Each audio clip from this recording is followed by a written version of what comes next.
Hello, good morning. Today is June 8, 2024 at kakatapos niya lang tumae. Kakatapos mo lang tumae. Ang gagawin natin ngayon? Anong gagawin natin? Pupunta tayo sa labas. Ano? Good morning po! Come on. Good morning po sa inyong lahat. Yay! Labas tayo!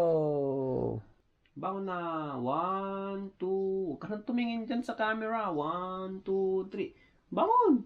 Bangon na. Labas na tayo. Yay!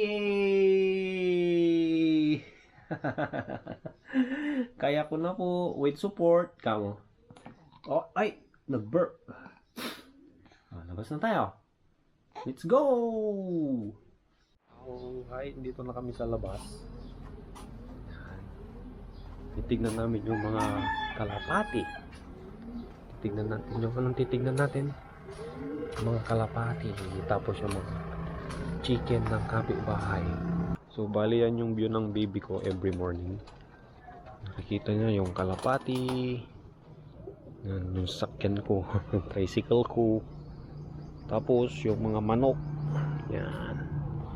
Yung mga manok ng kapitbahay. Yan o.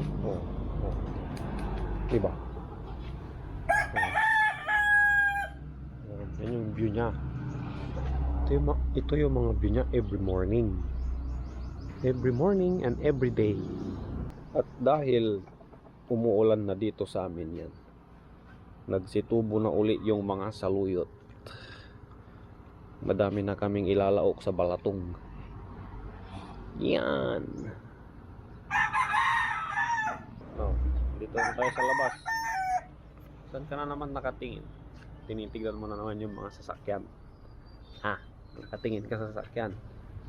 Pag lumapit naman tayo doon sa sasakyan, natatako ka naman. Natatakot ka pag may biglang dumadaan na sasakyan. May mga saging pala dyan. May mga saging. Punti. Pag madami, tipon. Malapit lang pala kami sa may highway dito sa may Lingayen. Dinadala-dala ko siya dyan para hindi siya matatakotin pagdating sa pag may mga sasakyan. Nga lang bigla-biglang nagugula pag may dumadaan.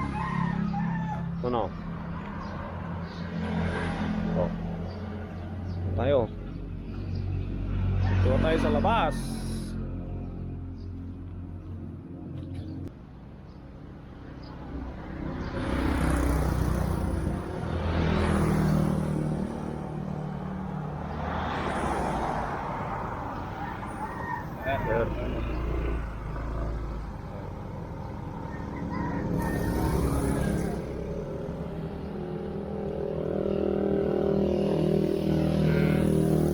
Diba? Maraming sasakyan.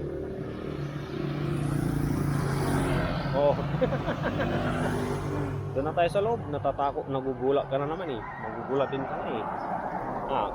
Tambay tayo dito sa loob.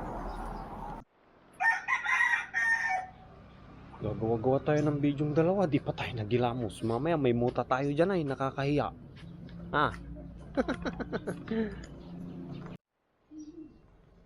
Hi, tambay muna.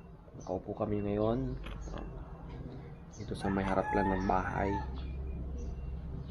dahil humihikab-hikab ang aking baby. Anak, tinitignan mo yung mga halaman na naman.